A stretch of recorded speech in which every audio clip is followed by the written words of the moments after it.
Hello lovely Flosstube friends, welcome back to my channel. My name is Lauren, also known as Cross Stitch Bunny here on YouTube and over on Instagram. Happy New Year!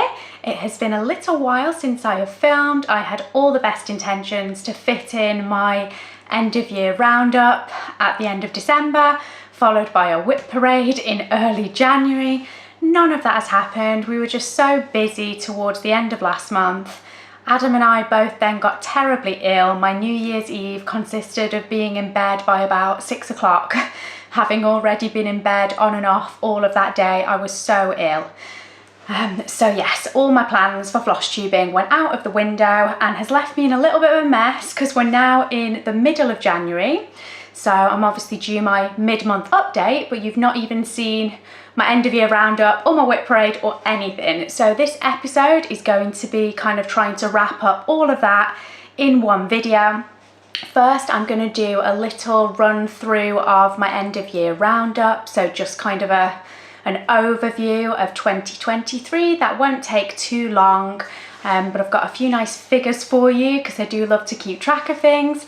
Once we've done that, I am going to show you my finishers from 2023, but I'm not going to hold them up. I'm just going to play them through on the screen for you. I will show you the one finish from last year that you've not seen yet on Flosstube. And once all that's out of the way and we've covered everything 2023, I'm then going to move on to doing a whip parade to show you all of the whips that I've brought through with me from 2023. But towards the end of the whip parade, there will be a couple of new starts that you've not seen because we are now in the second week of January and I've started a couple of new things. So that is what we're going to do. And then if I'm not feeling completely exhausted and all my batteries haven't run out, because I'm thinking this is going to take at least a couple of camera batteries, if we've still got batteries left and I've still got batteries left, then at the very end I will run through my plans and intentions for 2024. So let's start with a few little figures from last year. So last year, I've got a million notes here. I added up all my stitching hours because I do track my hours stitched, and in 2023 I did a total of 764 hours of stitching and 50 minutes. So just under 765 hours of stitching for last year. And I did keep track for the year before as well. So in 2022, my figure was a little bit higher at 812 hours and 50 minutes. So not quite as much stitching as the year before, but not a huge difference. Like I think, 765 hours is a whole lot of stitching. And in that time, I managed to get 17 finishers. I do document my finishers on my Instagram in like a finishers highlight. And what I'm going to do is just run through the highlight with you on the screen because I thought that would be a lot easier than digging them all out because I've already had to dig all my whips out and that would have just been too much. So 17 finishers for last year, and I'll pop those on the screen now and just run through them quickly with you.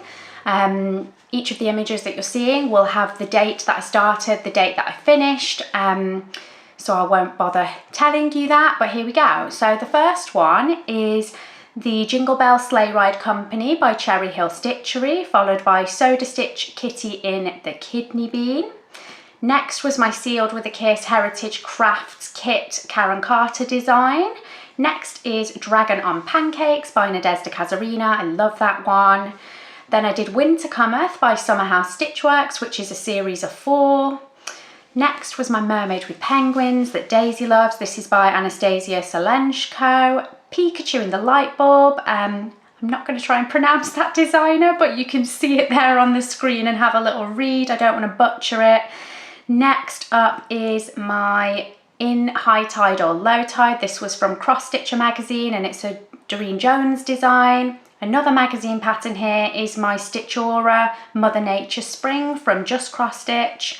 Ariel in the Bottle by Victoria Evchenko. Love this one as well. This was one of my proudest finishes of the year. A lot of back stitch on that one. Next, we've got my mermaid that was the Bella Filipina exclusive retreat design. So it's just called Sunrise Cove Mermaid. My Rendell Bothy Bunny, Grow Your Own, that one's called. New Leaf Craft Ukrainian designer, Chicks Can Fly Sal. This is the one that I had to do a lot of unpicking on, but I got there in the end. Next one is my lovely Soda Stitch, The Secret Forest, I think that one's called. This was my little mouse, so this one will be familiar because you've seen this one recently, and this is the one where I changed the berries to beads, and that's by Anastasia Mina. And then my Rainbow Unicorn by Ursula Michaels. So this is for Daisy, and I changed it so that it's got her name in there. So that is all the finishes that you will have seen so far on my Instagram and here on Flosstube throughout the year. That's just like my little reminder of the 17 finishes, but if you'd been counting, you will realise that that is only 16 because I do have one that's been finished. I finished this in December. I managed to get it finished before Christmas Day, so I was really pleased about that. And this is my Merry and Bright Tiny Modernist pattern. So it was a Sal pattern released at the Jingle Ball. I'm just going to flip back in my notes so that I can tell you hopefully what I've stitched it on. So here we go. This is my Merry and Bright Sal Jingle Bell exclusive, but I'm sure it will be available at some point down the line from the Tiny Modernist website. I started this on the 6th of December and I finished it on the 28th. Oh, so I didn't finish it for Christmas Day, but I did finish it before the end of the year. So this was all stitched in DMC on 14 count Stitch Bunny printed fabric, but the actual name of the fabric is a little bit of a mystery because it was an offcut that I just grabbed from my offcuts box. But here it is all finished, so really happy with that. Give you a bit of a closer look. The reindeer with the sleigh was the last piece, so that is the bit that I think you hadn't seen. I think you had seen Santa in my last Flosstube because I was discussing the fact that I changed his beard for Whisper. But it is all done. I think my stitches look nice and neat and tidy.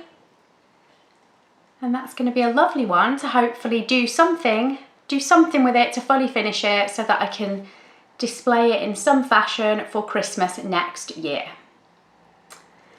So that is my 17 finishes of 2023. And I was quite happy with that, although at the same time I was slightly disappointed just because don't they say like comparison is the thief of joy? And I stole my own joy by comparing it to my finishes the year before. My finishes the year before, I got 26 finishes in 2022, which is an awful lot. So yeah, when I had 17 this year, it's still loads of finishes, but it's just, you know, like so fewer finishes than the year before. I was slightly disappointed with myself, but I did have to remind myself that I've picked up a lot of new WIPs this year. You know, my WIP count is constantly increasing, so it's not that I've not stitched as much. You know, I've done slightly less hours, but over the course of a year, you know, I've done a very comparable amount of stitching, but it's been spread across more projects. So yeah, I can't be disappointed really with 17 finishes. That is pretty good. So that is my roundup for 2023. My goals for 2023 were to join in with Letters of the Month just for the first 6 months of the year. I did that, kept on top of it, got that done, so that was great. I participated in a couple of sales, some which I kept up with, like the Merry and Bright sale, some like the Soda Stitch, like Stitch All the Soda sale that I joined in with, which was my Secret Forest finish. I kept up with those in the sense that they didn't really have a timeline. You just sort of jumped in and did it at your own pace. I did have a Botanical Blackwork sale, which has fallen by the wayside. I did start the Modern Folk Embroidery 2023 Reaching Skyward sale. That is also nowhere near finished. So yeah, my sale participation has not exactly gone smoothly, but that's fine. Those WIPs will roll into this year. And I think that's enough of 2023. I didn't really have any other set goals. I didn't do WIP Go. So yeah, that's pretty much 2023 done and dusted, and we will move on to 2024. So how many whips am I bringing into 2024? The answer is 32, I think. Shall we double check that? I think it's 32, and my goal, as many of you will know if you watch my videos frequently, I was desperate to get under 30 whips to come into this new year, and that did not happen. I did get down to 29 very, very briefly in, I think, October or November, and then I very quickly picked up new whips, including like my Christmas one and Polar Bear Express, which you'll see in my whip parade. So yes, I did. So my official start point for this year is 32 whips. That is what is coming into this year with me, and I'm going to show all of them to you right now. So let's have a look. I have got my massive box here of whips, which is my like Ottoman footstool. It's about 170 centimeters long, and I've spent a bit of time lining up my whips in the order of when I started them, which is super organized for me. I have never ever done a whip parade that is organized in order of dates, so I'm quite pleased with myself. So yeah, I'm going to show you from oldest to newest whips, and I will try and tell you like when I started them so that you know how old they are. So let's get started with whip number 1. I wasn't quite organised enough to get all my whips out of their bags. They are all just stacked in their bags, so there will be a little bit of rustling around. I do apologise for that. If there's any that I find suddenly need to be moved out of their frames so that you can see them, I will just edit and cut so that you don't have to watch me fumble quite so much. But here is whip number 1. So this is my Love sampler, and this is by the artist Gail Bussey. I think this was from a magazine, although this is my oldest whip, and I wasn't quite as organised with my note taking when I started this, so unfortunately I did not make a note of which magazine the pattern came out of. I'm sorry about that, but I started this on the 16th of April 2021. This is my oldest whip. It's being stitched with 14 count white Ada and CXC threads.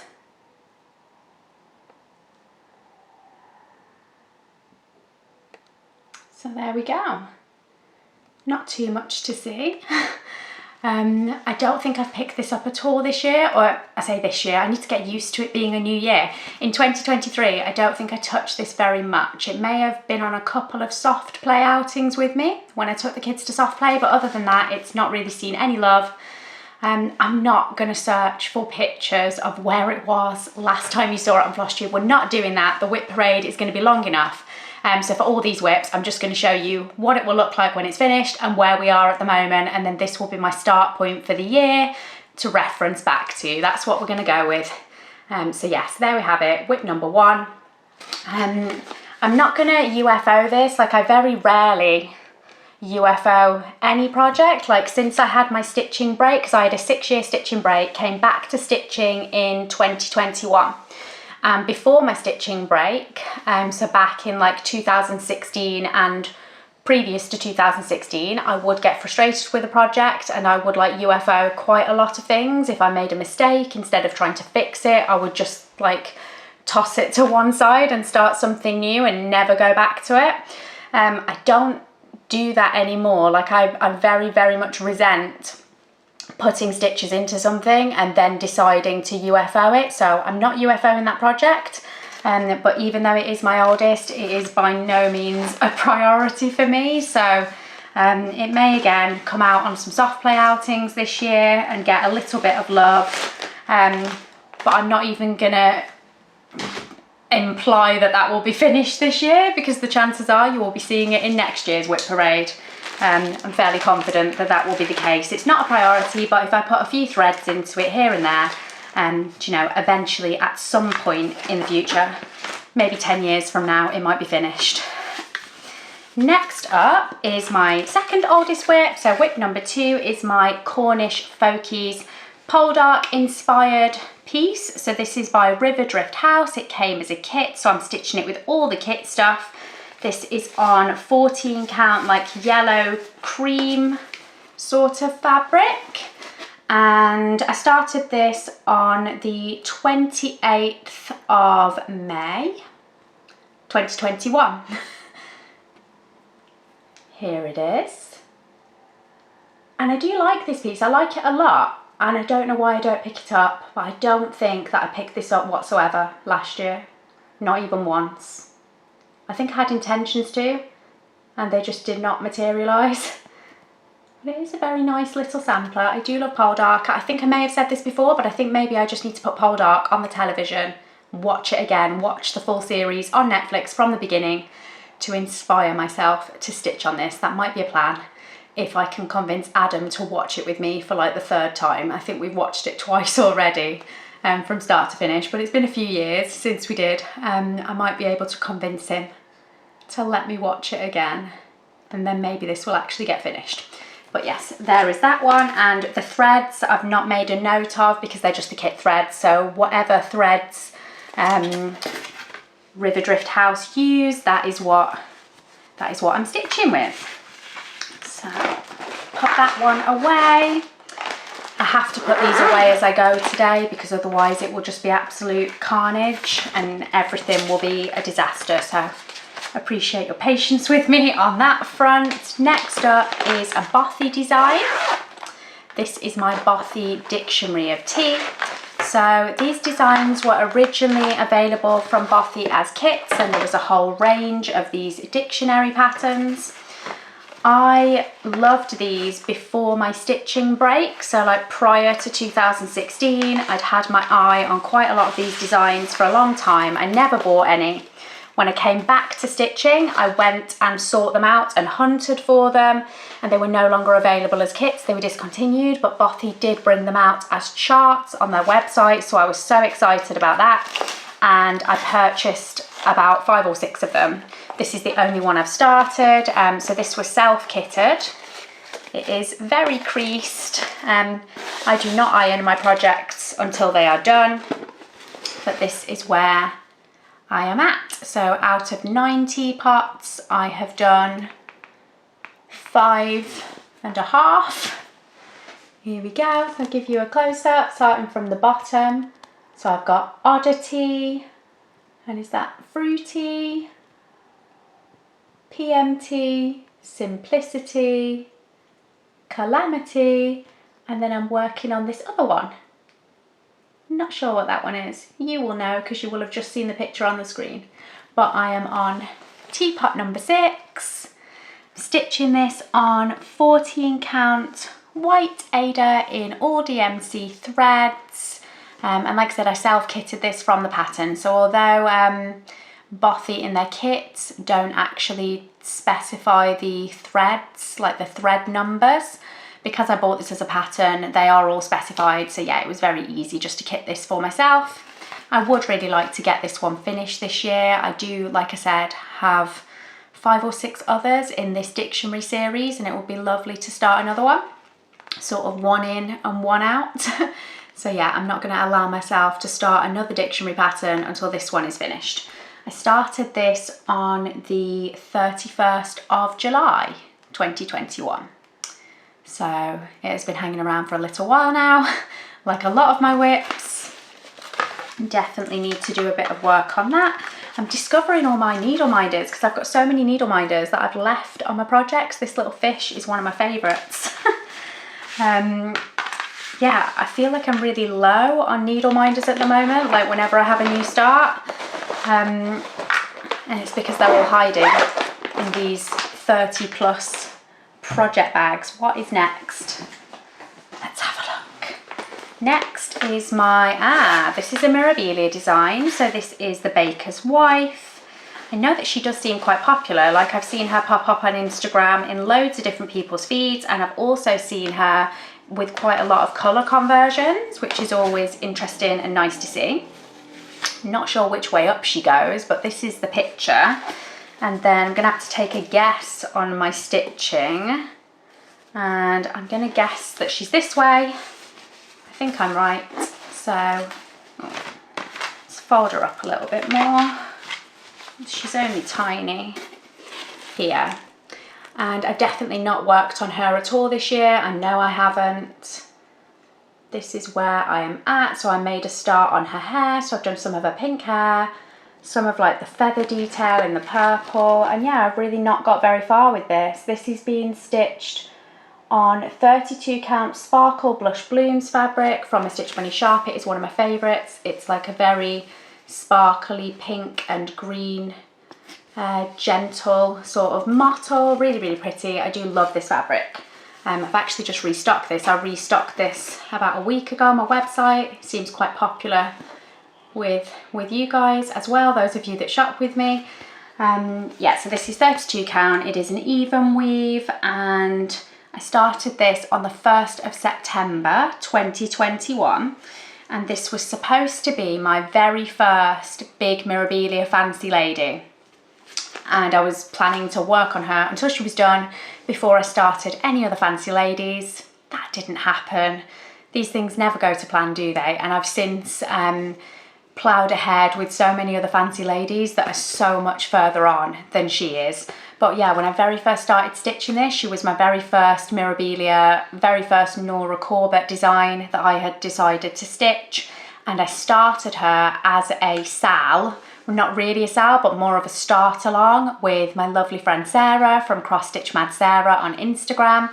And she started one of the Mirabilia rose patterns, like one of the rose ladies, and she just stuck to it, ploughed ahead, finished it, framed it, gifted it, and I'm still here, just having done a bit of hair. So yes, I really do need to get on with that. This is on like a huge piece of fabric. It's really long because my intention was to do the baker's wife up here, because obviously she's like a bust, like a portrait, so she will be here. And then I was going to put the twin portrait of the Duchess of Ruan like further down below. We'll see. I may very well just finish the baker's wife and then cut off the fabric and not do them both. Like I will do them both at some point, but I might decide to just finish her, cut off the fabric, and leave it for another time to start the Duchess of Ruan. Where's my bag? Where's my bag? Here it is. I'm getting all mixed up. Yeah, and she's being stitched all in DMC, so I kitted her all in DMC, and there's some water lilies in the bag here, and Mill Hill beads, so all the called for stuff for her. No substitutions. Next up is my bathtub witch. So this one will be very familiar. She has featured quite a lot on my recent floss tubes. I've been trying to get her finished. It didn't quite happen in 2023, but she is going to be finished very soon, and that is something that I'm actually confident and sure of. It is going to happen. I'm something like 85% or thereabouts with her at the moment, because she's in Pattern Keeper, so I can track her. This is what she'll look like when she's completely done. And as you can see, at this point, I am so very close. I'm really close. This is one of the pieces that I did work on in December, so because I missed my end of December sort of video, you didn't get to see my progress, but yeah, I have made good progress on this in December. She's getting ever closer to a finish. I'm very happy with how she's looking now. There's really not a lot left. It's literally like this leg that needs a bit of attention, and then backstitch, so I'm so close. This is a Nadezhda Kazarina design, and I started it on the 5th of September 2021. I think at the time with intentions to finish it for that Halloween. That just did not happen. Here we are. She's going into her 3rd year. Yeah, 21, 22, 23 or 24. She's going into her 4th year in terms of years, but she's not quite 4 years old herself yet, if that makes sense. She will be 4 years old if I don't finish her by September, but I'm determined that I will. The fabric for this is 18 count Scully fabric print from Stitch Bunny's shop. This is, like I said, it's an Ada. I really like this one, and this is all DMC. All in DMC. Oh, my next one is a really nice one, and I did work on this one within this year. It had like a little flurry of activity and then disappeared and got put away again. This is Zip. Sorry. A lot of zipping going on today. This one is one that I always get confused with which way to hold it up, but as it's getting bigger, it is getting easier. So this is Coy Dragon. The pattern is by Nadezhda Gavrilenkova. She designs a lot of dragon patterns and all of them are lovely, but this was one of my favourites. So this is the first one I've ever stitched. And I started this on the 16th of September 2021 on 14 count black Ada. Oh, there's another needle minder here that I've just rediscovered. That's nice. Here it is. I'll do my best with the board. The board isn't really big enough for it, so the bottom isn't on the board. But there we go. Doesn't this look amazing on the black? I absolutely love it. So I've got the dragon's wings here. And there's lots of foliage, and you can see here like the fish taking shape. So yeah, I can't remember exactly when, but earlier in 2023 I did do a good chunk of stitching on this and I really enjoy it. I also find this black Ada like easy to work on. I know a lot of people struggle. I do struggle more with the black Ada that I'm doing my modern folk embroidery on, but this particular piece, I don't know where it's from unfortunately, but it's just so soft. I can't remember where I bought it. I wish I did because it's like, it's lovely. And the holes don't show up too much like when you're looking at the design, but when I'm stitching I can just see them no problem. Like, yeah, I love this black fabric. This is being stitched with CXC. I'll give you one more close up of all these lovely colours. And I do remember that when I originally started this in the September, I started it because I wanted like something that was seasonal colours for autumn, but I didn't necessarily want to stitch like a seasonal design. So this is like in no way an autumn. Oh, doorbell, doorbell. Is Adam gonna get the doorbell? Yes, yes he is. Yeah, this is in no way a seasonal design, but it is nice seasonal colours. So that was my inspiration to start this in the first place. Let's have a little break because the postman's here. That turned out to be a delivery for something Adam had ordered for his mum, so he's gone straight around to give that to her. So if the doorbell rings again, I'll have to get it myself because I'm now home alone. So next one is my Emma Congdon Colours of Seasonal Squares pattern. This is an adaptation of the originals. Now I did on previous floss tubes show my actual kind of how I'd put them together, I think. I'm not sure if I've still got that screenshot, but basically there is a spring, summer, autumn and winter selection of squares by Emma Congdon, and I selected my favourites from each just to cut down on the number of squares a bit. There was some that I didn't want to do, so I've got my notes here. Each original design has 30 squares and I cut it down to 18 swatches for every season instead of 30. So I removed 12 from each design, left myself with my favourites, and then I had to jig them into like a bit of a custom layout so that they could all go on one piece. So this is one big piece of fabric, and I've done a single title because on the original patterns they all have this sort of title bit above them, and I've just adapted it so that I've got the title there at the top for the colours of, and then I've started here with the summer ones. So yeah, spring will be here and summer will be on this side, and you see they've got like a dotted line down the middle just to separate them, and that dotted line will extend, like it'll be a cross like the fold in the middle of the fabric, that will separate out my 4 seasons. So these are the squares that I've done so far. I've done 4 in total and a little bit of a 5th one, and this is another one that I have not touched this year whatsoever.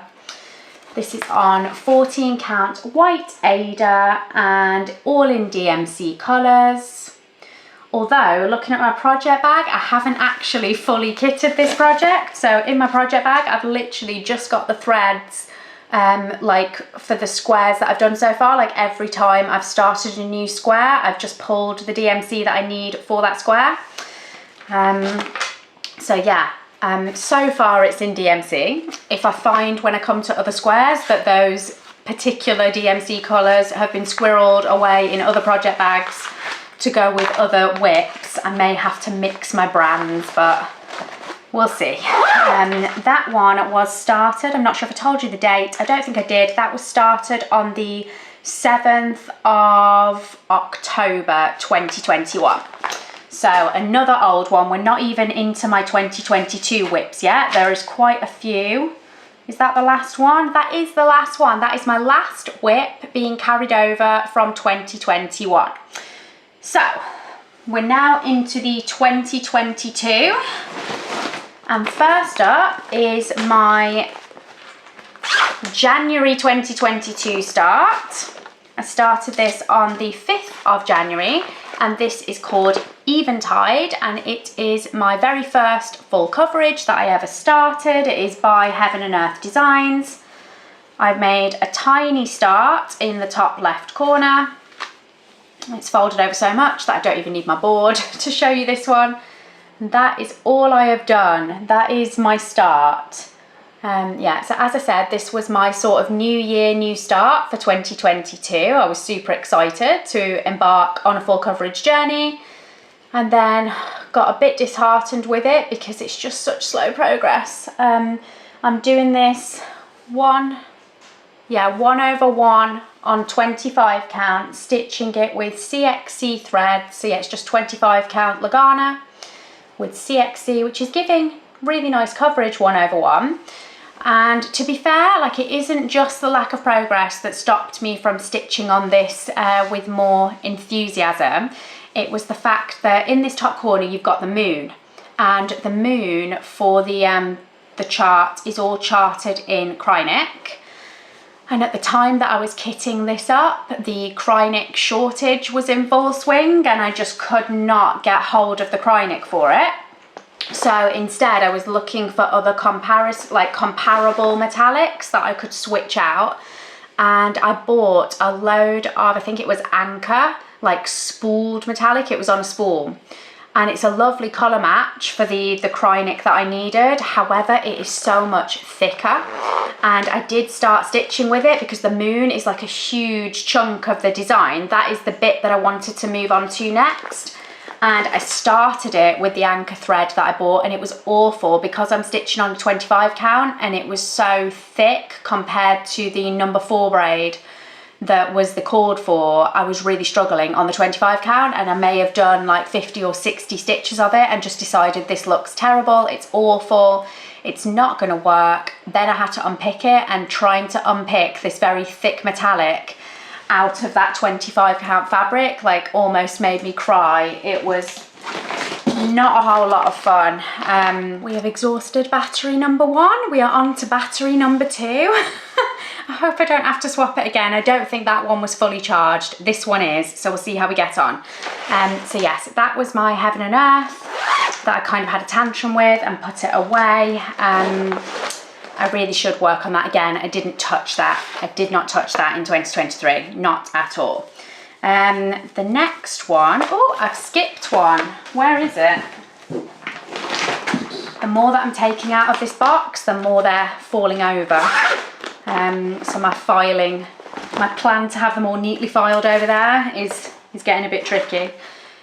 Next one is another Mirabilia. So this is my Ella Frog Princess. I don't know which way up she goes, so I'm just going to show you this way. I've got no clue if this is the correct way up.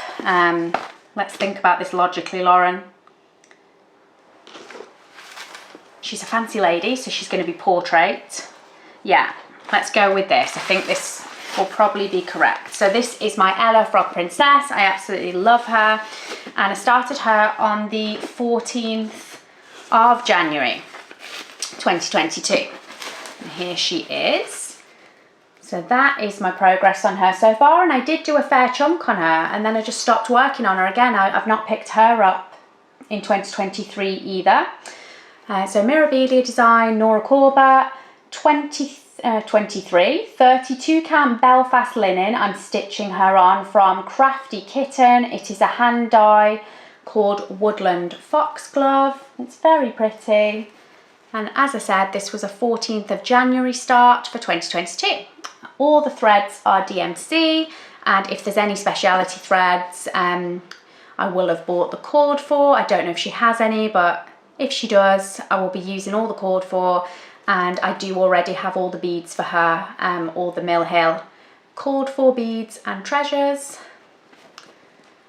So yes, I did a really good chunk on this dress, and then I think I just got bored with her. It happens, doesn't it? Like, she's lovely, but there's also just so many lovely other things to stitch on. I am very guilty of jumping around between projects.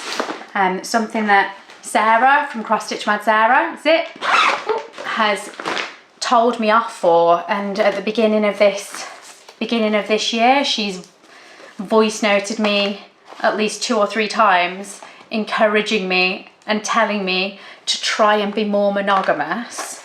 Not to spoil my fun, but because she knows that I'm trying to reduce my whips. Yes, so she has been encouraging me to actually stitch on this project that I'm about to show you to get it finished, because I've been making good progress on this in January. So this is a project that I've been working on a lot at the beginning of this month. So all of this stitching you're seeing is not necessarily brought through from last year. It is easy for me to tell you where I was when I started this year, because it's a letter alphabet. So this is Design Works, I think. Yeah, Design Works kit called ABC Animals. I started this originally on the 9th of February 2022. It's for my little boy. And last time you saw it, I had done A for alligator, B for bird, C for cat, D for dog, E for elephant, F for frog, and I think that's it. Yes. And yes, I started on G this year. So when I picked this up in January, so beginning of 2024, I started to work on G for giraffe, and it took me forever. I have been ill at the beginning of this year, and this was what I picked up to start stitching on when I was feeling a little bit better, because it's a really easy project. It's on 14 count Ada. The design is very easy, they're all very blocky, and each letter feels like its own little finish, and I felt like I needed that to sort of ease me back into my stitching at the beginning of the year. I needed something that felt like I could get some little wins, even if it wasn't a full finish. So yeah, so far in January, we're now on the 15th of January, so in the last couple of weeks I've finished the giraffe, I've started and finished the horse, the iguana, and last night I finished Mr. Jaguar. So really pleased with that. That is 4 letters that I finished in just this couple of weeks. Really pleased, and I want to just plough on with this. I do want to plough on with it. Sarah is right, I want to get this finished. I would like to have this done by June, ideally, because Daisy's birthday's in June, and although this is for Hadley and not for Daisy, I have got a bunch of things that I finished stitching already that Daisy wants to have.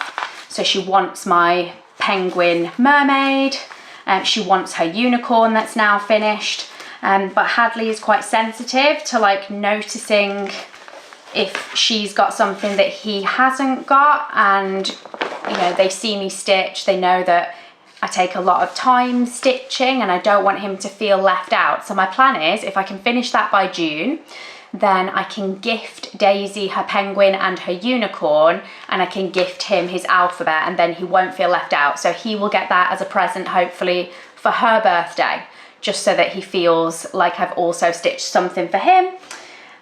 So yeah, that is the plan. That was a kit, if I didn't mention, it is a Design Works kit, so it came with the 14 count Ada and all the threads that it came with. That is what I'm using. I'm not sure what brand they are. Zip. So many zips on this episode, I'm really sorry. I know that some people don't enjoy that noise. I'll try and do this one really quietly if I can. Right, this one is a love themed whip, my next one. This was started 12th of February 2022, so just before the Valentine's Day, which I think was the reason I started it, because it's very sort of Valentine's-y themed. Can't pick it up off the table, there we go. So this is called Prim Vera De Mo, and it's by Coy Dragon. Sorry if I'm pronouncing that incorrectly. Italian, I think, Italian designer. Love their designs. And here is my progress. I remember being really excited when I started this, and I did this pretty quickly and then it just disappeared into the pile. This is being stitched on a 14 count sort of dark beige Ada and CXC threads. That is what I kitted it with. So I love this design, and I'm happy with the I'm happy with the colour of the fabric that I chose. But I do wish that I'd started this on even weave or linen. I'm not going to restart it because it's fine. It's absolutely fine, and it doesn't look bad on the Ada. Just if I was restarting it again, I probably would have chosen like a similar colour, but a higher count fabric so that I could do it over two, and so the holes were a little bit less noticeable, but I still really like it. It's still going to be lovely when it's finished. I'm not going to restart it, and I am going to try and get some progress on that one this year because it is really lovely and I've not worked on it for ages. So that is that one. What have we got next? And next up is going to be my Curious Tiger, and this has had quite a lot of love in 2023.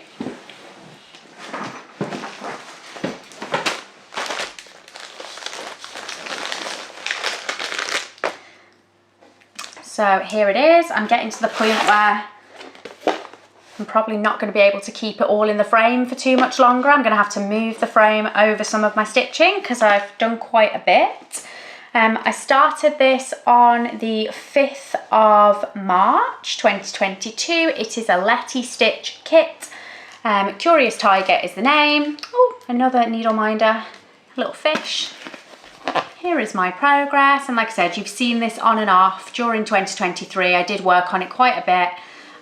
Doing like a lot of filling in, and I've just been chipping away at it slowly but surely. This is a full coverage, but it's not so crazy big as like a Haid or anything like that. Like where the nose is here, that is like roughly the center point. So it doesn't quite fit in the width of this frame, but it sort of almost does. So it's not a huge design. It's very colourful. Like I love all the colours in this. They're really beautiful. Absolutely love this. And yeah, this is being stitched on 16 count easy grid, which is what came with the kit and with all the kit supplied threads. And oh, I can actually see in here in the bag that there is an anchor logo on the bottom of the thread card. So I think it's safe to say that Letty Stitch kit up with anchor threads. So yeah, that is being stitched in all the anchor that was supplied with the kit. What is next? Another alphabet. My Whimsical Alphabet started off as a sal. I started this on the 23rd of April 2022. It is by Little Room in the Attic Designs, and I'm stitching this on a 16 count silver sparkly fabric. Ooh. Can I get it all in the shot? It's quite wide, yeah, just about. So I'm stitching this all with DMC threads. Like I said, it was a sal back in 2022. I did not keep up with the sal, and I've currently got as far as halfway through letter G.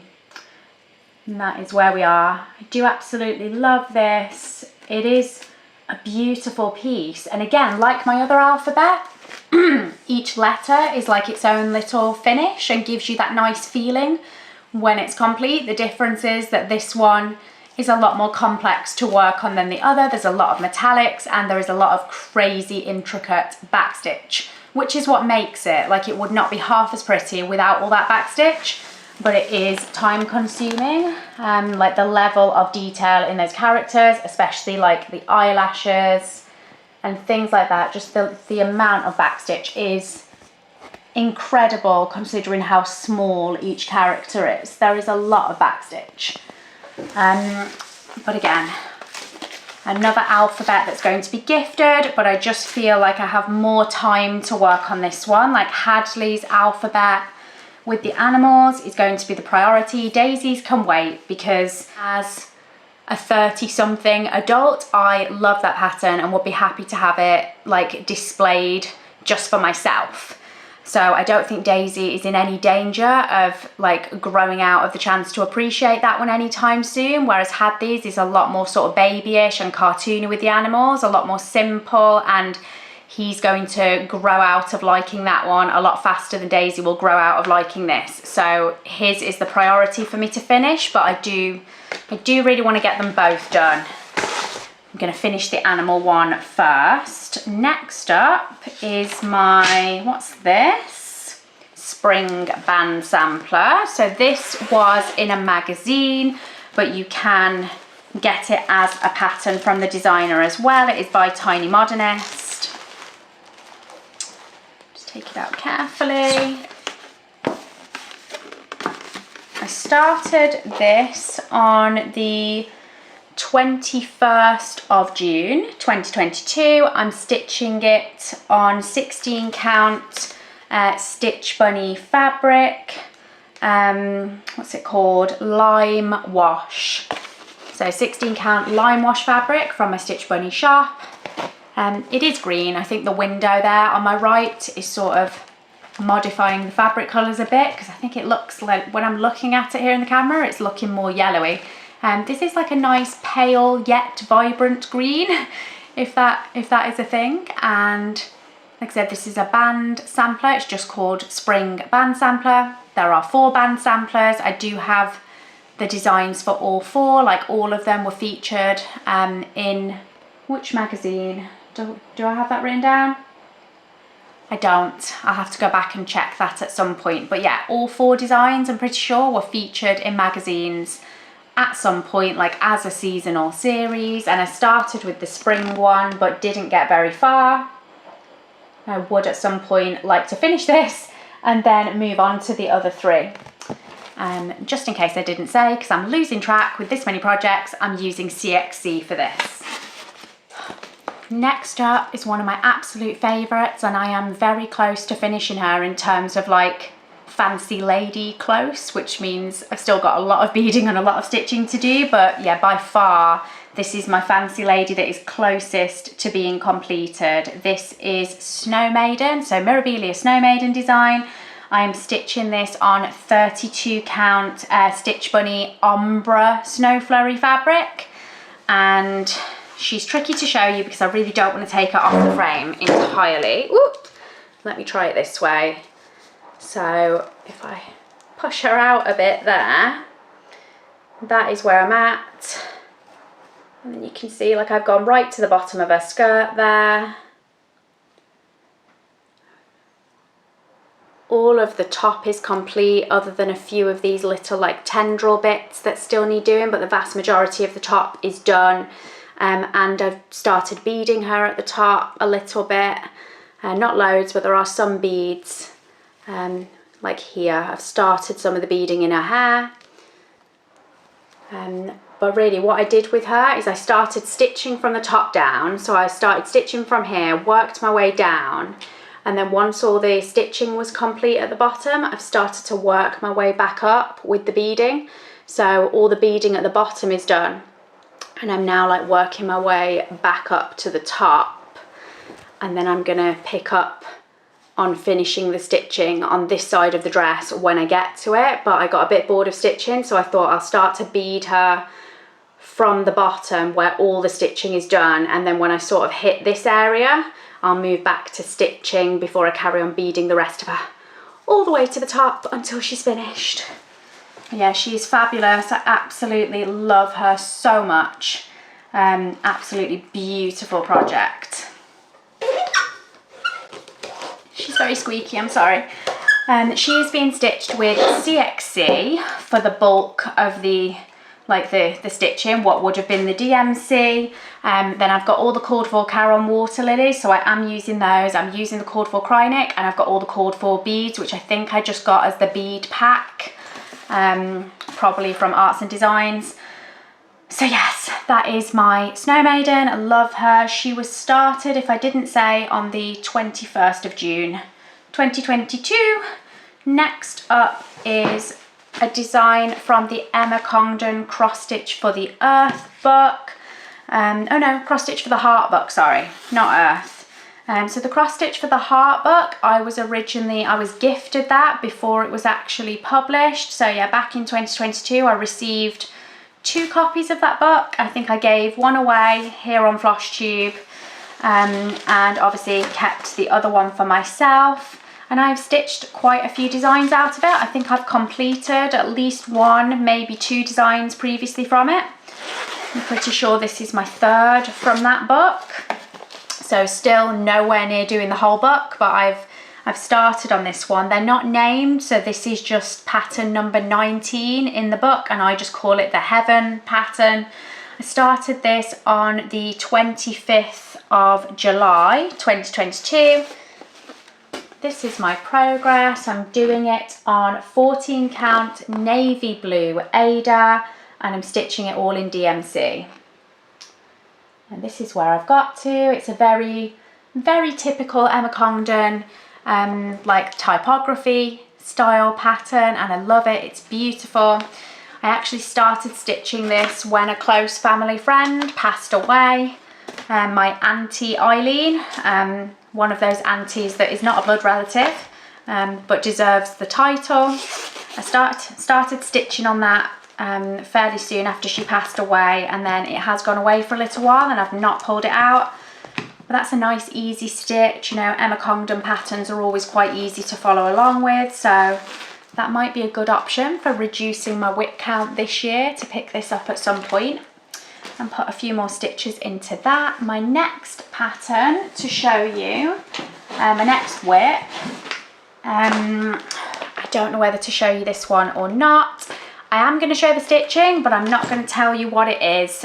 Some of you may recognise it, but this is a gift that I started back in 2022, but it's not an urgent gift, and it is a gift with a specific purpose, and it's not needed just yet. So it hasn't been a priority, but this is going to have to be a priority for me in the earlier part of this year. Like, this one needs to be picked up and it needs to be finished probably in the next couple of months at this point. So while it doesn't look like much at the moment, I definitely need to be adding to this fairly quickly. I'm not going to tell you what the pattern is. I will tell you the designer. So it is an Ursula Michaels pattern that I started on the 24th of August 2022. And I am stitching this on a 16 count hand painted sort of experimental Ada that I did myself. So it's just, yeah, it's like a white base fabric and it's just got all different colours dotted around it, but I thought that goes quite nicely with the colours in the pattern.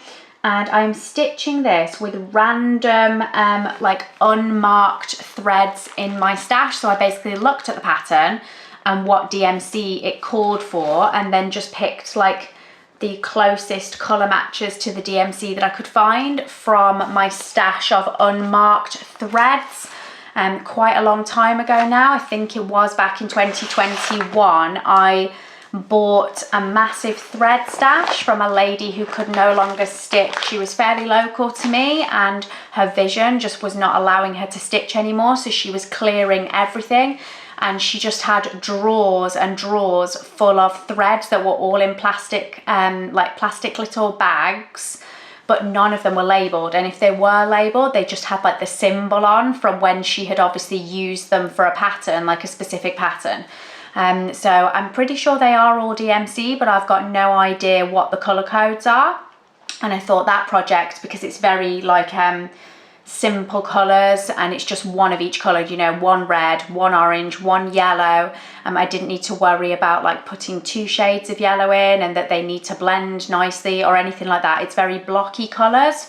I thought that was a good way to use up some of those threads. So yes, that is my sort of mystery stitch. Next up is another fancy lady. I have started so many of them at this point and just not finished them. Oh, I've actually got the pattern in the bag for this one, which is a rarity for me. I don't usually keep the patterns in the bags, so that will save me finding a picture. Here is Nora Corbett's Fairy Roses. I'm pretty sure she is a Mirabilia. Is she or is she not? I get confused with this one. It does just say Nora Corbett. there is no mention of Mirabilia on here, but I always thought she was a Mirabilia. Like she's very fancy, very detailed. She's a lot bigger than most of the Nora Corbett ladies. But yes, in any case, whether she's a Mirabilia or not, she's definitely a Nora Corbett design. And I started her on the 21st of October 2022. So I think this was a retreat start at either a Mirabilia or a No-Bam retreat that I attended that year. I've kitted this in CXC with Krynic and all the cord for Mill Hill Treasures, and there's some petite treasure braid in there as well. So actually it looks like I've got a real mix in this project. CXC instead of DMC, and then a mix of Krynic and petite treasure braid. And then I do have the cord for beads and treasures. Which way up does she go? That is the question. Oh, I have the pattern in front of me. Let's refer to the pattern, guys. We're going to go with that way. Yeah, I think that's right. So I have made a really good start, which is the case with a lot of my ladies. This is her great big wing that I've been working on, and I have done quite a lot of it. And then this is her dress, her pink dress in the middle, and I've started on like these little cream roses that are on the dress. So yeah, that is my progress on Fairy Roses. I'm stitching this on a 32 count hand dyed Stitch Bunny linen. It's like a nice piece of fabric, just sort of all blues and whites. Thought that would be perfect for her, like she's in the sky. So yeah, another lovely fancy lady that's part complete. Another fancy lady for you next. I was clearly on a bit of a fancy lady starting spree at this point. This one is December Blue Topaz Fairy by Nora Corbett. This one is definitely a Mirabilia design. From like the Birthstone Fairies range. I started this on the 9th of December 2022, and I'm using everything called for, so all the DMC, all the treasures, metallics, whatever it is that she uses, I'm just using all the called for in all the correct brands, and I'm stitching this on an even weave fabric. That's like opalescent. It is a hand dye. I've just got like 32 count even weave hand dye written here, which is not very helpful. But yeah, it's a pretty fabric. So that is what she is looking like, and I am stitching her 2/2 for all the dress and the wings, but then for the skin I did opt to do 1/1 on her skin, so obviously it's taken a lot longer. But I've done her legs there. Is it 1/1 or is it 10th? Let's check that. It's been a while since I worked on this. No, it is 10th. Apologies. So those legs are being stitched 2/1 10th stitch for all of her legs. So yeah, 2 strands over 1 on 32 count, and I'm doing it in 10th.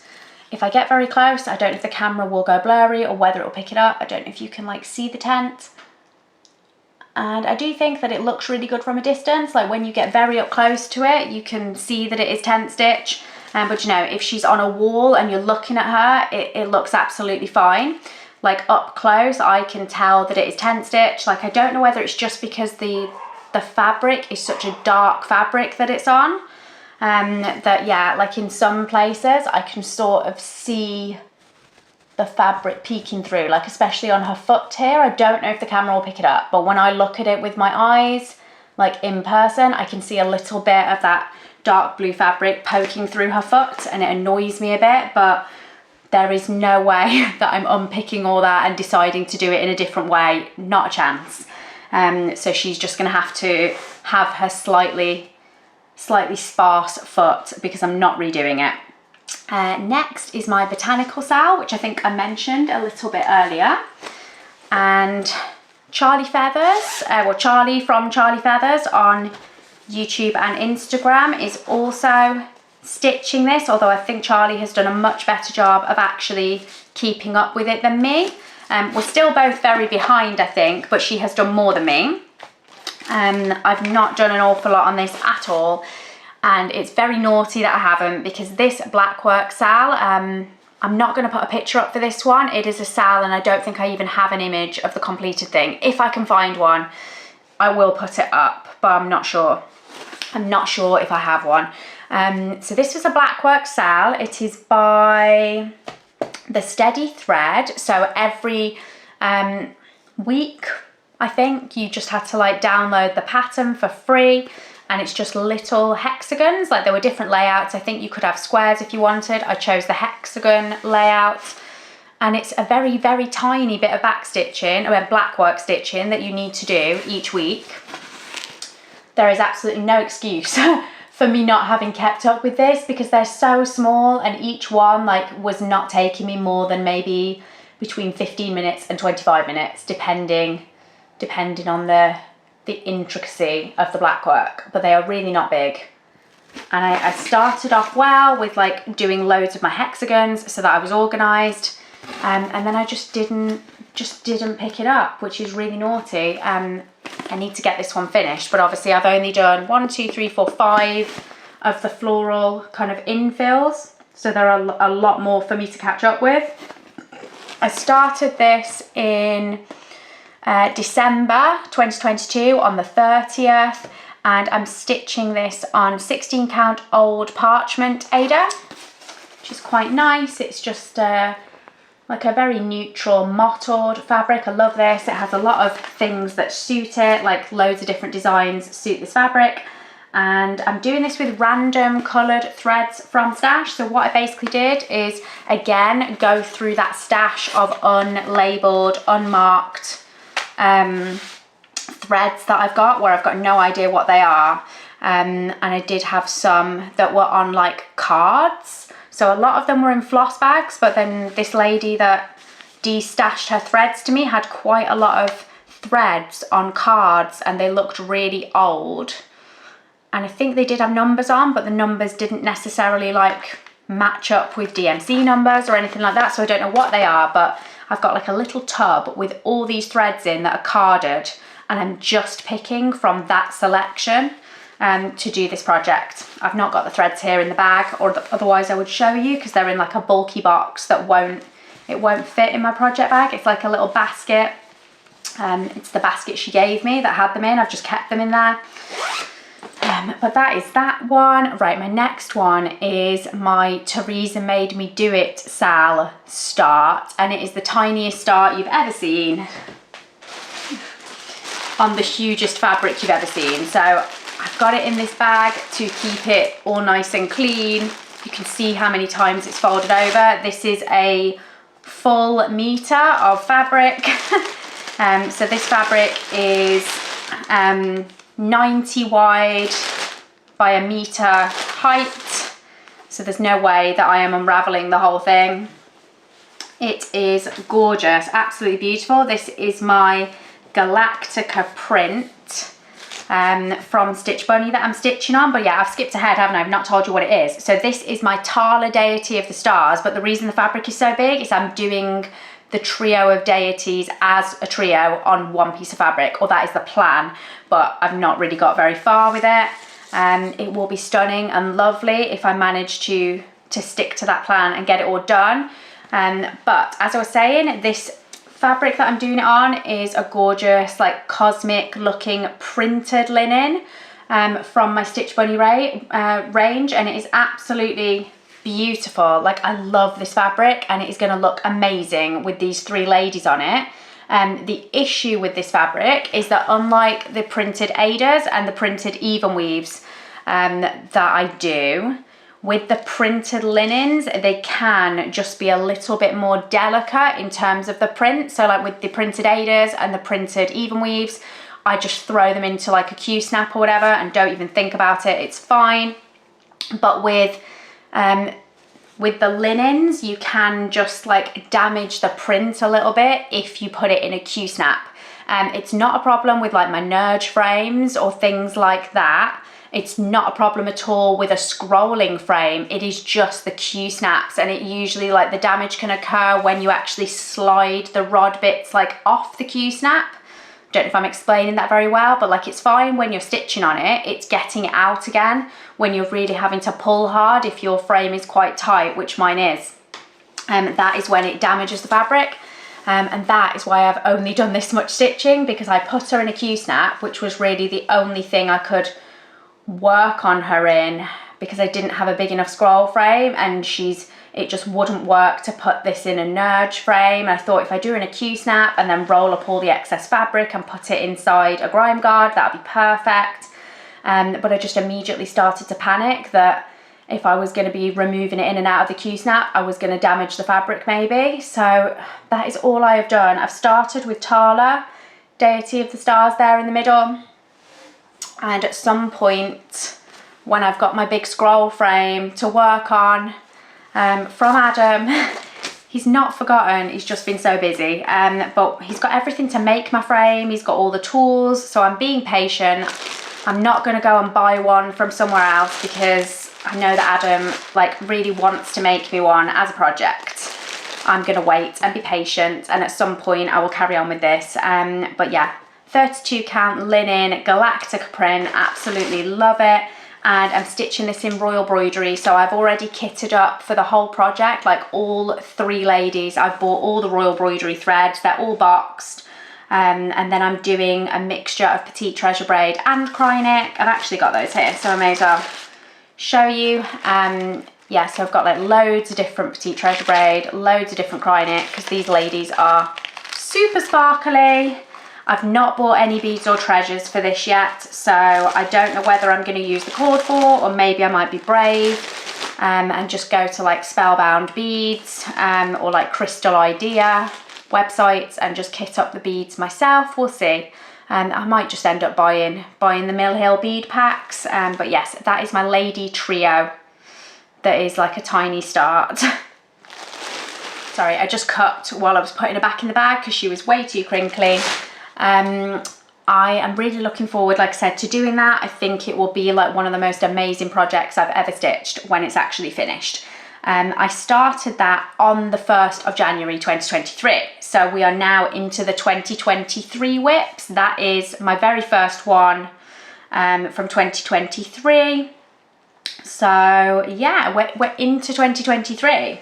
How many 2023 projects did I bring into this year? Let's have a look. There's actually not too many left in this box. So the next one is on a big scroll frame. This is my Jurassic Park or Jurassic World, Jurassic Park Part 1. This is for Hadley, his dinosaur project. It is a biggie. And this is what I've done so far. I started this on the 13th of January 23. The pattern is by Anna Petronova and it is a 2-part pattern. So I've said this plenty of times on Flosstube. This is part 1 that I've already started doing. There's plenty of room over here for doing part 2. And I'm stitching this with CXC on just a 14 count Ada, like a pale blue lilac-y sort of colour. And that will be really nice when it's finished for Hadley. Need to get a move on with this, again, in case he falls out of love with dinosaurs, which would be tragic if I've spent this much time doing this project. There is a possibility, I've not decided yet because I do have both patterns. So I've already got pattern for part 1 and part 2. Given how long this has taken me to stitch, there is a possibility I might just finish part 1 and decide never to start and never to stitch part 2. Because I'm not the hugest dinosaur fan in the world. You know, I'm stitching this because Hadley likes them and I think he would be just as excited and just as pleased to receive part 1. And he will never know that there was a part 2. He would be just as happy to receive it, sort of this bit, complete it, get it done. Whereas if he has to wait for me to do the other one, then it's anyone's guess how many years it will be until he gets this on his wall. So yes, I'll see how I go with it this year. The plan was to do both parts, but I might just scrap that and be content with having finished part 1. It's not a small design, like it's not huge, but it's not small. Yes, we'll see, I'll think about that one. And I'm back. I just had to have a little break and get a drink. Like, this whip parade is so epic and so long, like by my standards. I know some people have hundreds of whips, but yeah, I feel like this is taking so long to film. I'm enjoying it. It's fun to get everything out, but yeah, my voice was starting to go. I've had a drink. I was too scared to have a drink out on the table because of how many whips are around me and the potential for disaster. I've had a quick break and we will carry on now with my 2023 whips. This one is my Modern Folk embroidery sal, Reaching Skyward. So this was the 2023 Modern Folk embroidery stitch along, and I have worked on this a little bit this year. This is my dust magnet whip, as I affectionately call it, because this black Ada that it's on just attracts all of the fluff. No matter how many times I like use sellotape and stuff to get it off, it's just always so fluffy. I've given up on holding my board up behind every whip. I know you can see me through it. This is Threadworks cottons that I'm working with. So 2 different colours of Threadworks, and I'm doing this on 18 count black Ada. I started this on the 15th of January 2023. So I've shown you 3 whips so far from 2023, and all of them were January starts. And none of them are finished. To be fair, there's a lot of them here in my notebook that I also started in January that I finished pretty quickly. So that makes me feel a little bit better. On to the next page of my book. Next one, we're jumping forward to April now. So April 23, this is my Welcome to the Forest, which is here. So I started this with Charlie from Charlie Feathers, and it's a lovely design. I think Charlie is a little bit ahead of me on this.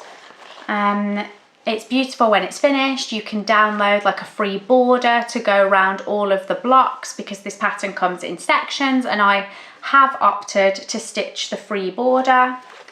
This is where I'm at the moment. So I started with the big box at the top with the Welcome to the Forest banner, whereas Charlie started like on the smaller blocks lower down. This is a Country Cottage Needleworks set of patterns. I'm stitching it in all the called for Classic Colourworks threads and DMC called for, and the fabric I've selected is 32 count Stitch Bunny linen in Nostalgia print, which I love. This is a lovely printed neutral, very, very pretty. And yeah, this was started on the 7th of April 2023. My box is getting emptier. There's not too many more to get through. I feel like I'm flagging. I need to go and lie down after this. I don't know when you're going to see this video edited. I don't know if I'm going to have the energy to edit it after filming. I'm going to try my best, but we'll see. Oh, the box is getting emptier. We're nearly at the end, guys. There's not too many more. We're now into May. We're into May of 2023. We're getting closer to the present. This is my Maiden of Tabataha. So this is a Bella Filipina design. It's my first big Bella Filipina design.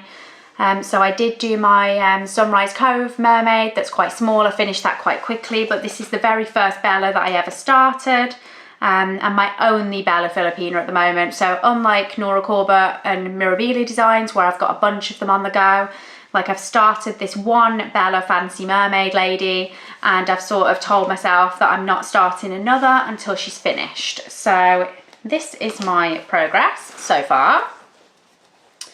That is how she's looking, and I have decided to bead her as I go along rather than leave it all till the end, because I do find it more fun to switch between the two, the beading and the stitching.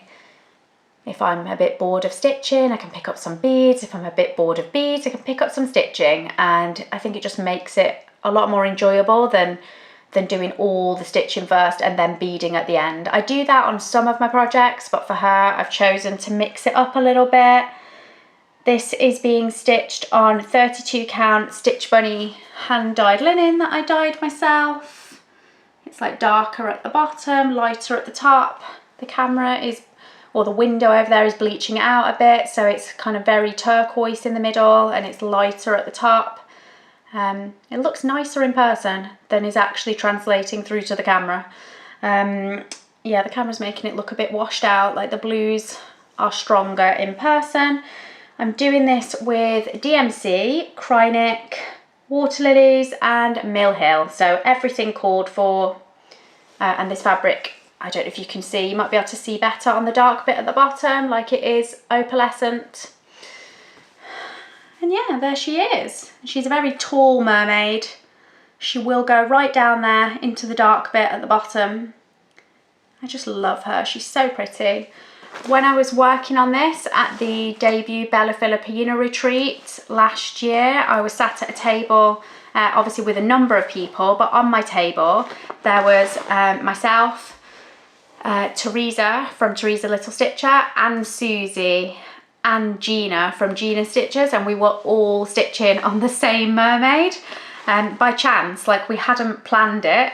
But all of us were stitching on her at the same time at the retreat, and we'd all started in different places. So that was actually really fun to see where everyone had started. Next up, what have we got next? Spring Awakens. This is Spring Awakens by Summer House Stitchworks, and I started this on the 25th of May 2023. And I'm stitching this, or I was stitching this, as part of the seasonal sale being hosted by Lynn, the Lancashire Stitcher. So I started off very well with that sale by stitching the winter bird, like the winter cometh piece here. So that is already a finish, and then the idea was that within every season you stitch the part for that season. It didn't have to be this pattern, you could pick up anything seasonal that you liked to join in with that sale, but this is what I chose. So I should have finished this in 2023 and got it all done if I'd stuck to doing each part in the actual season. So I did start off well. I started off well by doing winter during winter, and then it got to spring, and I did start this on the 25th of May, so I started it during the spring, but that is as far as I got. So I've not done a lot at all, but I do love this set, like this set of patterns. They're very pretty. Summer House Stitchworks, and this one is Spring Awakens. I've forgotten what the other two are called, but obviously autumn and summer will slot into their places. I'm stitching this on 32 count stone washed linen, very similar to my nostalgia print. This is a Stitch Bunny print, it's very similar, although this isn't linen, is it? No, this is even weave, sorry. Yeah, this is stone washed even weave, and in this lighting it probably just looks white, but it is sort of like an off-white in desperate need of ironing. Like an off-white with some like very subtle beige mottling, but it's like a cool beige. Sort of leaning towards grey. I do like that fabric. So yeah, that is my seasonal sale that didn't get finished, but I do think that Lynn is just rolling that sale, like it just continues every year, like it doesn't actually have an end date. So the idea is that if you don't finish your winter piece in 1 year, then you put it away, you work on the other seasons as they come around, and then when winter comes back around, you pick up that season again. I'm not sure that I'm going to carry on participating in the sale and doing it that way. I might just, you know, just try and plough through them and get them finished because they're not very big patterns, but we'll see. If I've still not picked that up to work on it by spring, then when we get to spring, maybe I will jump back into that sale to give myself some motivation. Next up is my very first ever Gecko Rouge. So this is my Shock Tart. Gecko Rouge patterns come fully kitted, so I bought this as a kit. There's no option to buy them just as a pattern. Ooh, loose thread on there. Yeah, so this is my Gecko Rouge Shock Tart. I started this on the 6th of June 2023. Here is my progress. So yeah, she's quite a big full coverage pattern. I'm stitching this, I think, on 18 count, but I've not got the actual kit box with me. I've just brought her down on the scroll frame. Pretty sure, is it 16 or 18 count? Do you know what? I honestly can't tell just looking at it. Definitely stitching on Ada. It's either 16 or 18 count. Not sure which at this point. I think it's 18. I'm gonna go with that. Next time it's in a normal floss tube, I will correct myself if that's wrong. But yes, she is lovely, really like her. I was making really good progress on her, and I was trying to get as much of the green done as I could, because that's sort of the boring bit, and then doing the lady and all her tattoos, and the pink bit is the fun bit.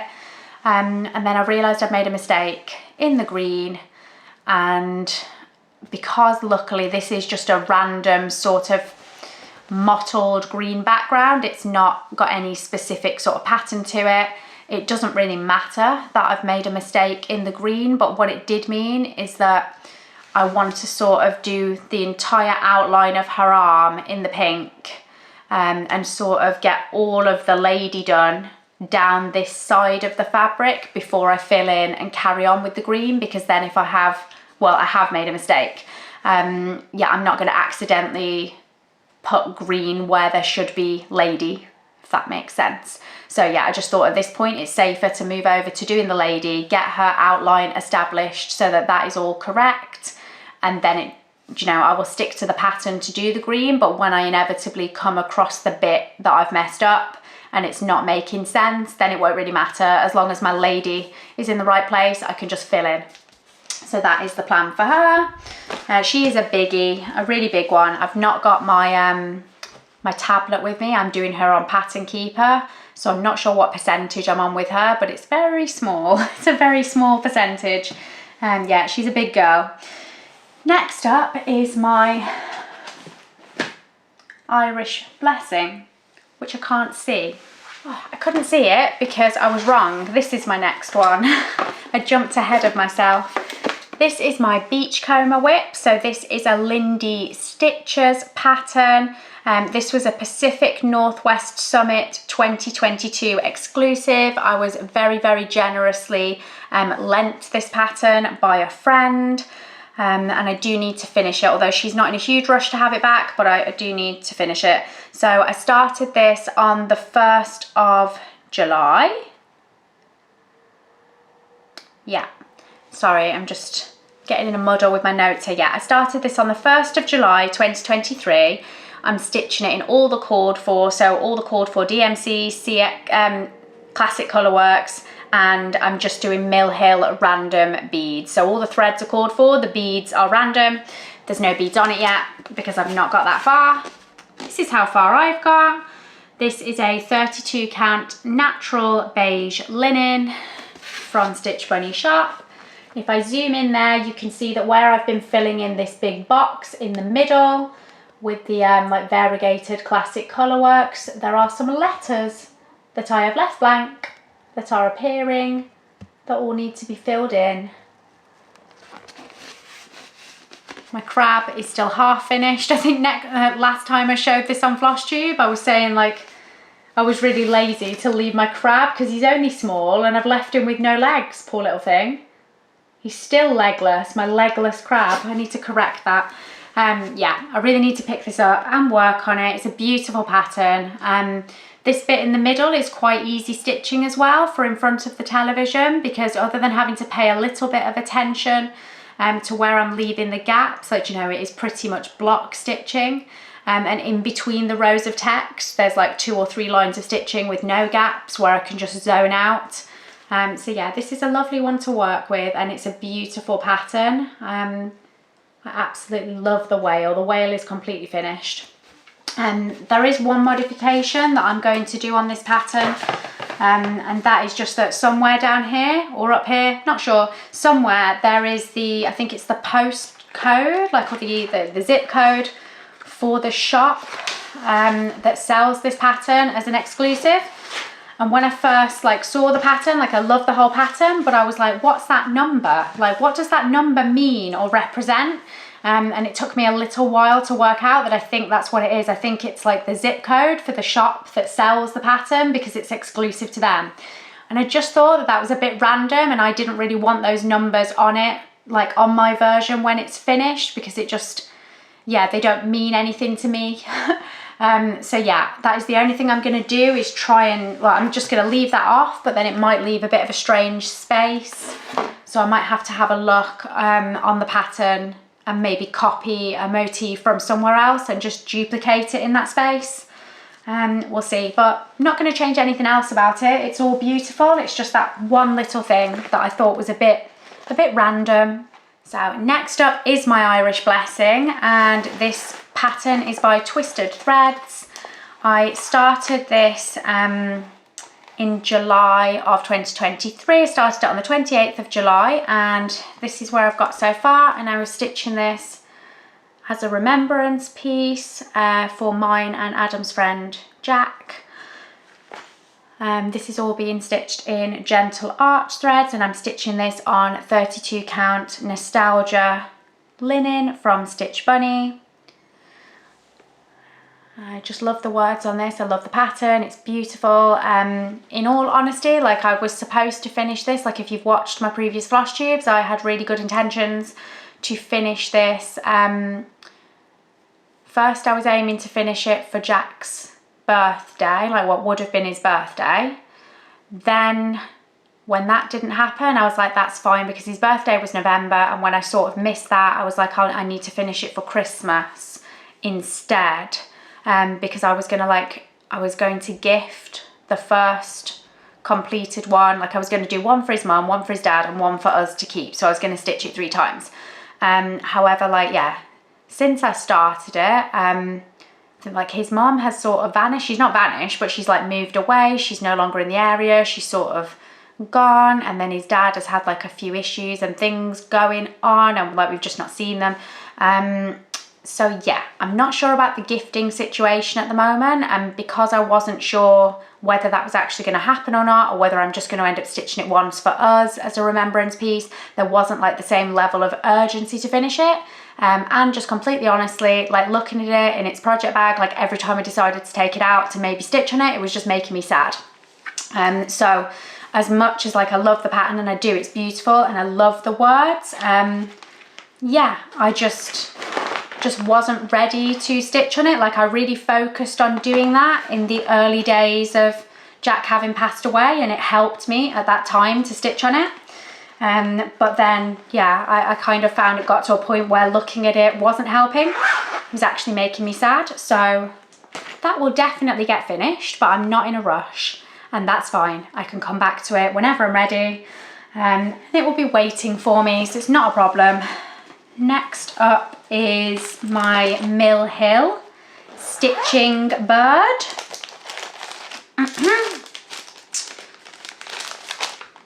It's another one where I've actually got the pattern with it, so that saves me a bit of an editing job.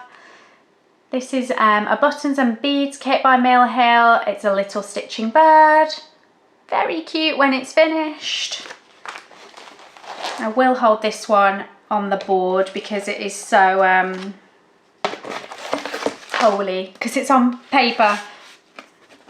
So that is my progress at the moment. This is called Stitching, and it also has a reference number, which is MH142212 Mill Hill. Comes as a full kit with perforated paper, which is a 14 count. I started this on the 4th of August 2023, and I remember starting this at my mum and dad's house when I went to visit with the kids. I'd planned on taking no stitching with me, and I decided that I would take this. Didn't think I would start it, but I actually did, and then since then I've just picked it up like a handful of times. I mean, it would be nice to finish this, and because it is very small, I could finish it quite quickly if I focused on it. But with it being on the perforated paper and being so tiny, it's a really good travel stitch to like throw in a bag. Not that I travel very often, but yeah, for that reason, I've not really done a lot on it. But yeah, every time I go to my mum's or every time I go somewhere, I can just throw that in my bag, and it's really easy to transport. So I'm in no rush to finish it because it does make a good travel stitch. I've just done a cheeky little count because I was thinking we've got to be close to the end of this WIP parade, and we only have 3 more WIPs to look at for 2023 carryover. So we're extremely close to the end at this point. On the countdown, 3, 2, 1, here's number 3, as it were. This is my Silver Hoof Frost. So this is by Owl Forest Embroidery. It's a beautiful pattern. I absolutely love it. As a result of me starting it, Emma from Emma X Stitching has started it as well. Like, Emma's so lovely, and she gave me a lovely shout out actually in her most recent Flosstube. So thank you for that, Emma. We were table buddies at the Floss Friends retreat back in November last year. Had a really nice time there. With Emma and everyone else on my table. But yes, I've enabled Emma, and Emma's very easy to enable because she is one of the Sal queens, and she will jump onto anything as a Sal. So she has joined me in stitching this. This is where I am up to. I will put the board behind this one because that light is definitely spoiling it. That's much better. So this, like I said, is Silver Hoof Frost. I started this on the 21st of November 2023, so this is a very recent start. I'm stitching this on 32 count Zweigart Blue Spruce, which was the cord 4 linen, and I'm using all the Owl Forest over-dyed threads that are exclusive to Owl Forest. I absolutely love the detail in this pattern. Got one of my favourite needle minders on it, my little hedgehog. And yeah, this is just such a beautiful and lovely stitch to work on. Like, I'm happy every time I stitch on this, it just makes me happy. It's also really easy because there's not many colour changes. So that is that one. I do have the little bag of threads here, so I will just show you really quickly. So yeah, like when you get the Owl Forest threads, they come like this, just on a little card, and they're like twisted very nice and neatly. You see, like, they've got lovely variegation. The other ones I've bobbined, so they don't look quite as pretty anymore. But yeah, they are really beautiful. Really, really nice threads. Next up is my tiny little New Year Shimanshu rabbit start. So I spoke about this in my last Flosstube. I think it was a new start for my December Flosstube that I filmed at the beginning of December last year. This is a tiny little thing. The design is by Laura Chaco. I downloaded it, bought it and downloaded it from her Ko-fi shop much closer to the beginning of 2023. And as I said, it is a New Year pattern, so I was a little bit disappointed not to have ended up finishing it within the year of 2023. However, this is a pattern to represent the year of the rabbit for 2023, and because it's based on like the lunar calendar, officially the new year does not start until some point in February. So as long as I finish this before the lunar new year, then it's technically still 2023 according to the lunar calendar, even though we're actually in 2024. So that is the plan for this one, is to try and finish this in the next sort of 4 or 5 weeks, and then I will be on track for still being able to say that I finished it during the year of the rabbit. The year of the dragon does not start until February, and I need to finish it by then so I can have a new start, because Anita, the Violet Stitcher, has, I say she's roped me into it. I did not take much convincing. Anita has gently persuaded me to start a dragon with her for the year of the dragon. So I will talk about that in a minute when we've finished all the WIPs and we are on to plans. I got distracted then and didn't even tell you what that was on. So that little rabbit was on 32 count yellow linen, just from Stash, just like a small scrap, and I'm stitching it 1/1 with CXC threads. So that is why it's so tiny, because I'm doing it 1/1 on the 32 count, and I started that on the 3rd of December. Like I said, I thought I might have it finished, but it was a little bit optimistic. Partly because I wanted to be doing more wintry stitching. So this was my last new start of 2023, completely unplanned. I was not planning on starting any more things that close to the end of the year, and then I saw this. So this pattern is by Lauren from Flossabilities, and I saw it and just fell in love with it instantly on her Instagram when she did a preview post of it. It is called the Polar Express. Like, look at it, look how beautiful it is. It is gorgeous. I love this pattern so much. So I bought it straight away, kitted it up straight away. This is all being stitched in DMC with all the called for fancy flossers. So yeah, like any fancy flossers that it needed, I've also purchased. Like Classic Colourworks, Gentle Arts, Weeks Dye Works, whatever it needed, I bought all of it. And I got the called for suggested fabric as well, which was the 32 count Zweigart Belfast linen in Smoky Pearl. And I started this on the 17th of December, so really close to the end of the year. I've got a good start on that. I don't think this looks very different, if at all different, to my last Flosstube. Pretty sure I'd done this one polar bear last time you saw it. I might have done a tiny bit, maybe I've added to his head a bit, I'm not sure, but since you last saw this, there's not been a huge chunk of progress. Like I said, we were very busy in the last kind of week or so of December. It was so busy. Then I got sick. Then it was New Year and the kids were still off school. There just wasn't a lot of stitching happening. But yeah, that is my last whip of 2023. So I hope you've enjoyed the whip parade. We're at the end, hooray! Yeah, I'm so glad to have finished all those. I've loved looking through them, but my throat is telling me that I just like, yeah, I need to stop talking. So I'm gonna have a 2-minute break. I'm gonna pause for a minute, get a drink. If you are only here for the whip parade, then lots of love to you and take care. I will see you again for the next one. If you are interested in hearing about my 2024 plans and also interested to see my first new start of 2024, then that is what we're going to do next.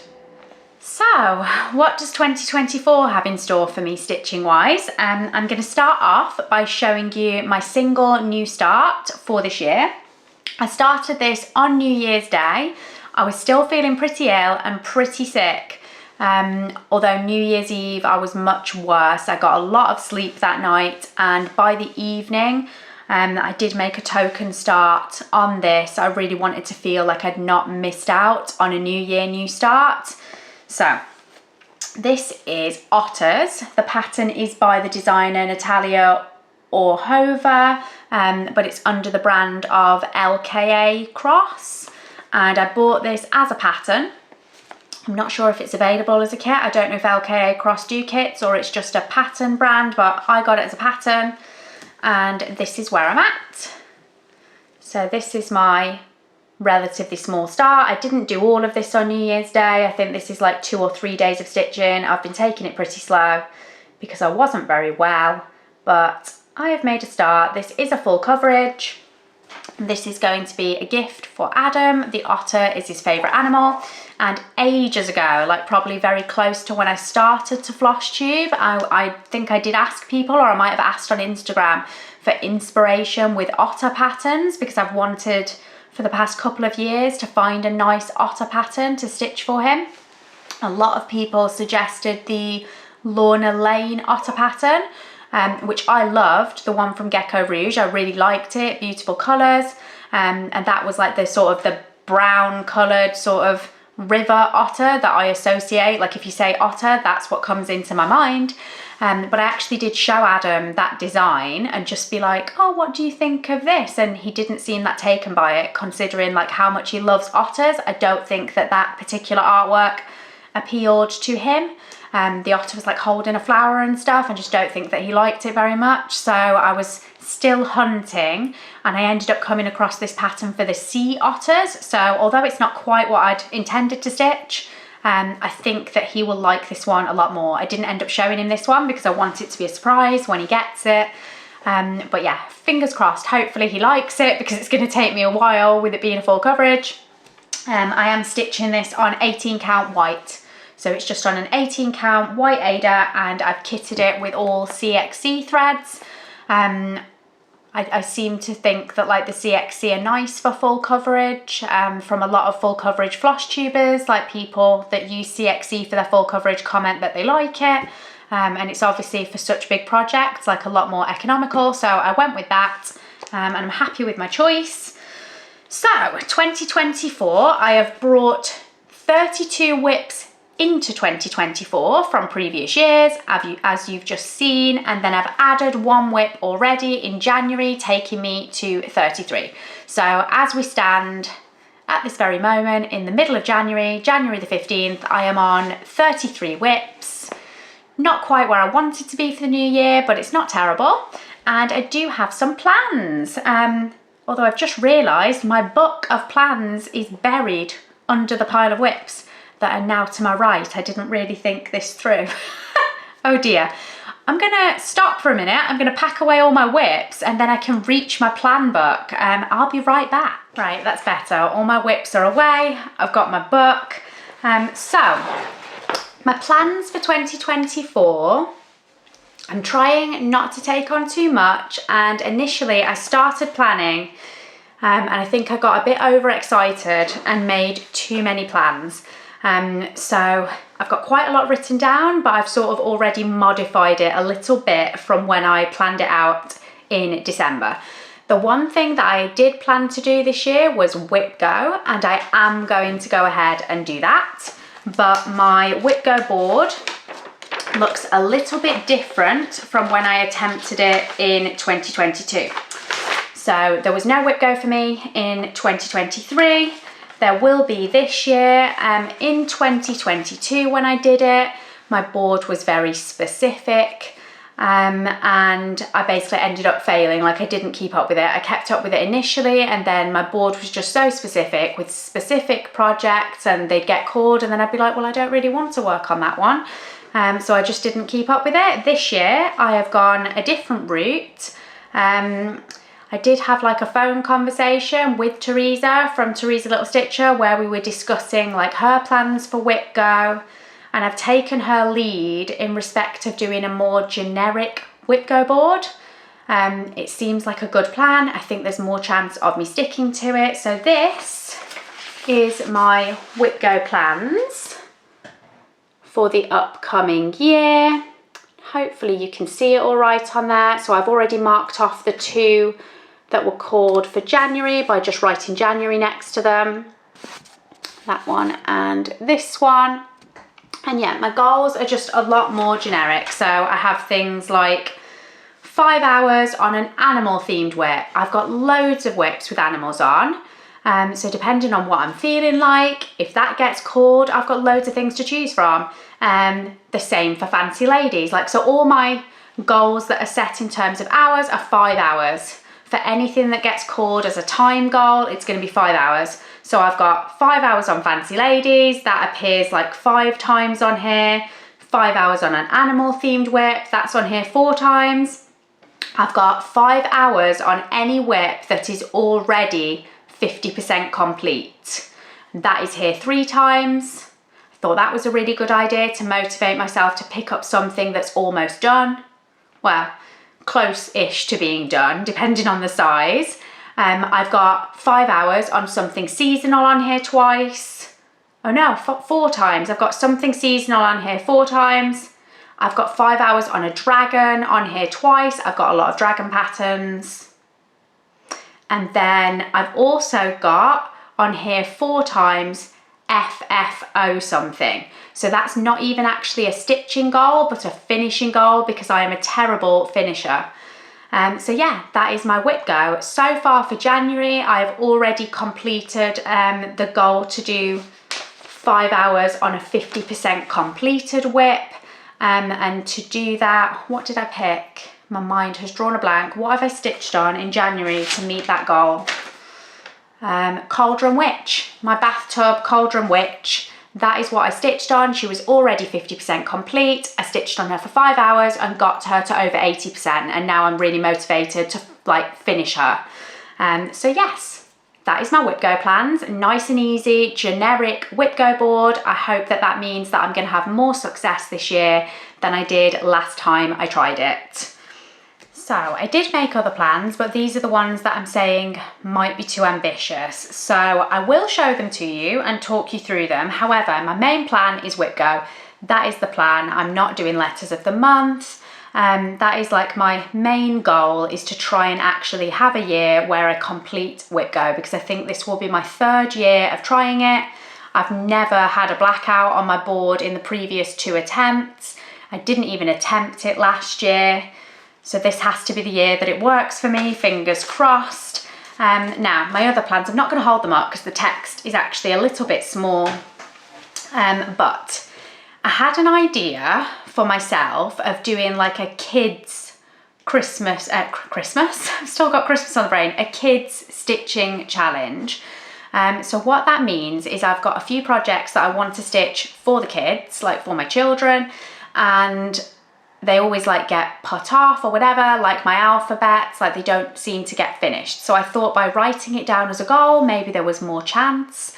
And I worked out that the stitching that I most want to do for my children is to finish both my alphabets. So that is the animal alphabet for Hadley and the fancy little lady cute alphabet for Daisy. I also wanted to finish Hadley's dinosaur, not just part 1, but ideally both of them. And I wanted to stitch them both a Christmas stocking.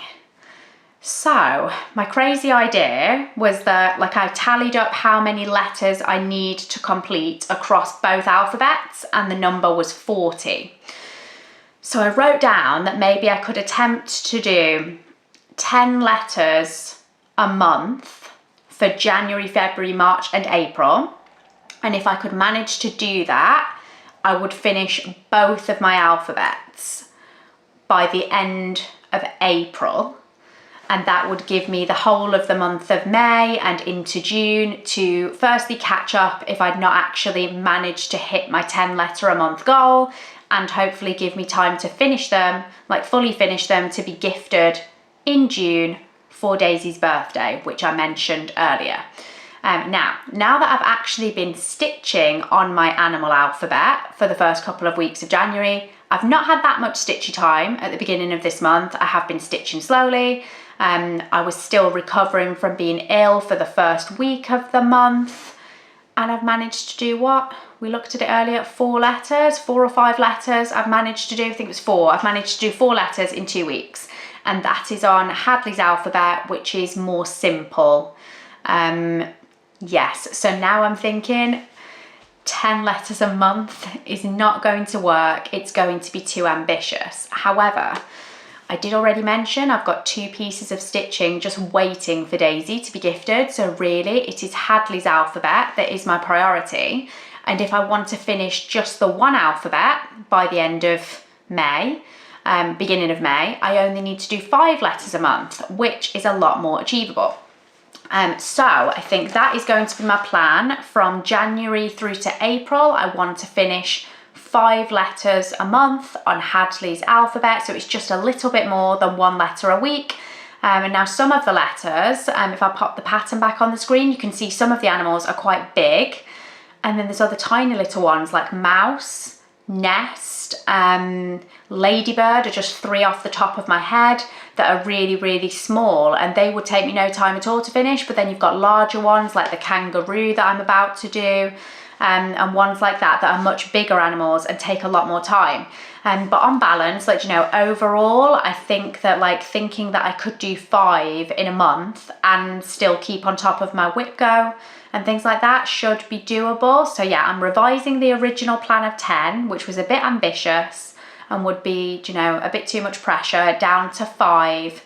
And I'm only going to concentrate on the one alphabet, just Hadley's, just the simple one. So fingers crossed, if I stick to it, 5 letters a month, that will be finished by the end of April. So that is children's stitching sort of plan number 1. After I've hopefully ticked it off the list and got the animal alphabet done, from May through to July, I worked out how many stitches I needed to do to finish not just part 1, but also part 2, like the entire dinosaur pattern. And I would have to put in 9,295 stitches a month if I wanted to finish it in 3 months. So basically, you know, finish my alphabet challenge and then move on to a dinosaur challenge. It would take me 3 months if I did that number of stitches every month. Can I stitch 9,295 stitches in a month? Well, yes, like I frequently do a lot more than that, but obviously I'm not a monogamous stitcher and I like to bounce around. So again, I think that might be a little bit ambitious.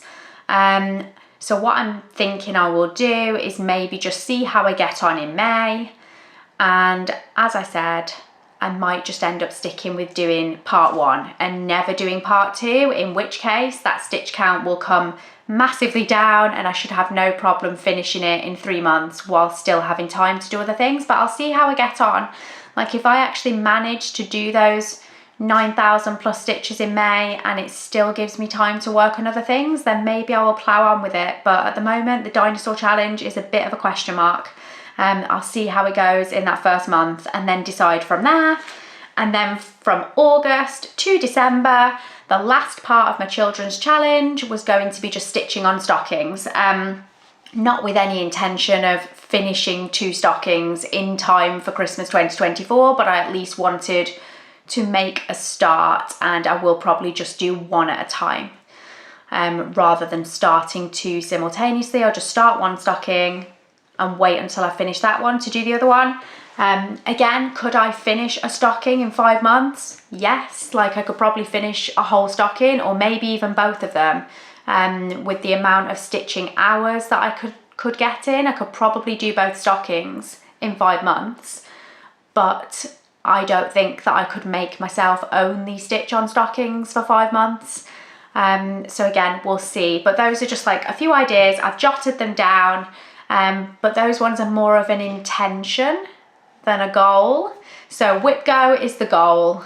Those are kind of a side sort of thing to have in the back of my mind, because it would be lovely to finish those things or get close to finishing those things for my kids. The last plan that I'd sort of made for myself was to do a Christmas ornament challenge, and I was going to attempt to stitch 1 Christmas ornament every month and fully finish, so that by the end of the year I would have 12 Christmas ornaments that are cross-stitched for my tree, because I currently have 0. And to be honest, I think that is a plan that I sort of thought about in December, and I think I may scrap it. I was speaking to Sarah about this and that maybe I'd made too many plans, and she did agree with me, Cross Stitch Mad Sarah. She did say to me, why don't you just try and do 1 every 2 months?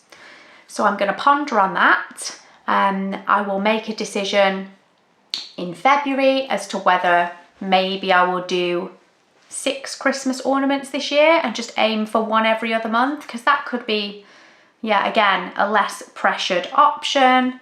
We'll see.